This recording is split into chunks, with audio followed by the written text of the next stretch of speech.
Okay, so welcome back to another video, and in this video we're going to talk about things I wouldn't mind returning for Borderlands 4. I've done a video like this before for a wish list on Borderlands 4, but since we've seen quite a bit of the game now, I wanted to make an updated version for things that I wouldn't mind seeing when the game drops. This can vary from mission drops to quality progression systems they may implement throughout the life cycle of the game. So before we kick things off, I did want to say thanks for the support in the last video. I'm new to YouTube thing, and seeing people show interest is really nice. I'll also be giving away a copy of Borderlands 4 when we hit 500 subs. I want this channel to be quite like community orientated, and I'd love to just give back to you guys, so feel free to hit that sub button. And I am also working on Discord getting set up.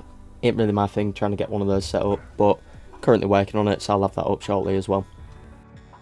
Okay, with that out of the way, let's get right into this.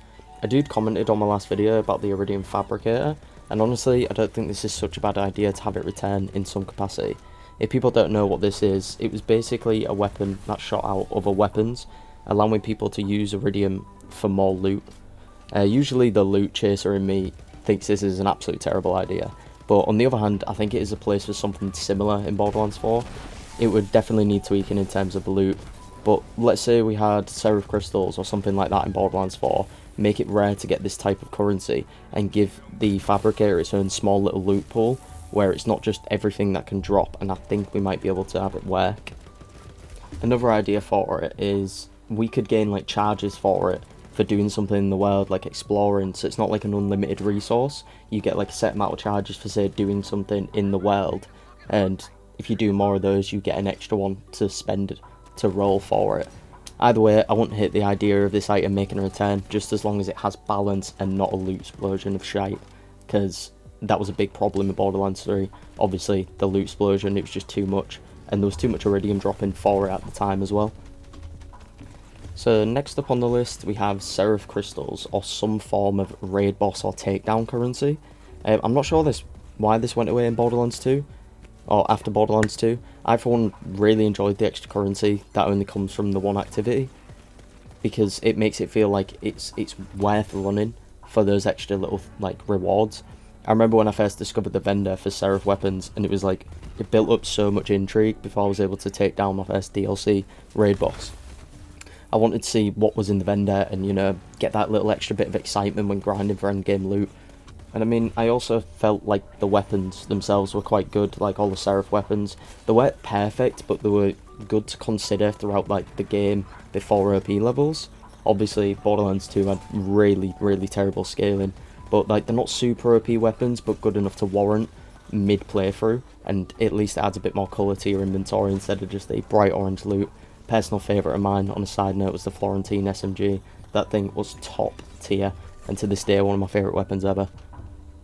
Speaking of loot, just a quick one here to talk about pearls as well. Like, my lord, these better return.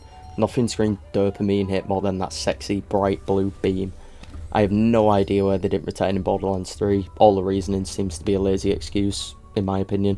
But this time around, we need that grind for people like me who just won't put the game down until everything is found and looted. Borderlands 1 and 2 did a great job at having these super rare. I do think this time around though, they actually need to be a bit more useful. Again, in Borderlands 2, I'm not sure if it was just the scaling or they just didn't hit hard, felt really lackluster, but the drop felt amazing nonetheless. They need to return. And going off what Randy hints, I believe they are going to, but who knows, let's see. If they exist, I will find them, and I will have those videos out. Trust me, we will find them. Next up, I want to talk about Arms Race. It might be a little controversial, but more recently I've been playing a little bit of Arms Race, and it's not that bad. Like, it could be better, but it really ain't that bad. I don't think they should have had a lot of loot tied to it like they did.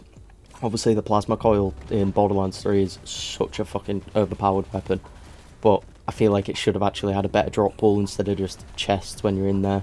And I feel like action skills should be active, and maybe skill trees, but you'd earn the points whilst you're in there, so you can like slowly build your character out whilst you're in Arms Race. But I won't be against it returning, it just needs changing and tweaking.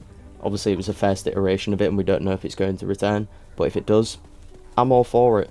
Just needs to be a bit more balanced and done a bit differently. And finally, I'd love to see some more horizontal progression.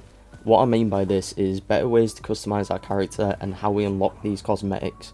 Again, from what's been shown, it seems like these are going to be tied to objectives and quests. I want a reason to spend all my time playing this game.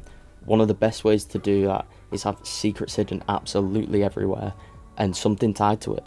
I want heads and skins to feel like I've found something cool and unique. I don't want to keep bringing this up, but Borderlands 2, for example, it felt cool to finally get that whiteout skin.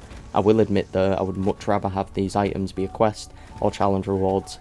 Anything to keep me playing and engaged is a massive win in my opinion.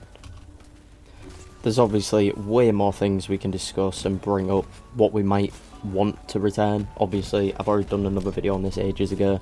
This is more of like I wouldn't mind it coming back, and these are just what I thought up when I was making it. But if you guys have any suggestions of what you want, bang it down in the comments below. I'll be reading through every single comment. I might even do another one of these. It's just a quick video. Didn't want to make it too long. Didn't want to drag it out too much. Once again, thank you so much for the support on the latest video.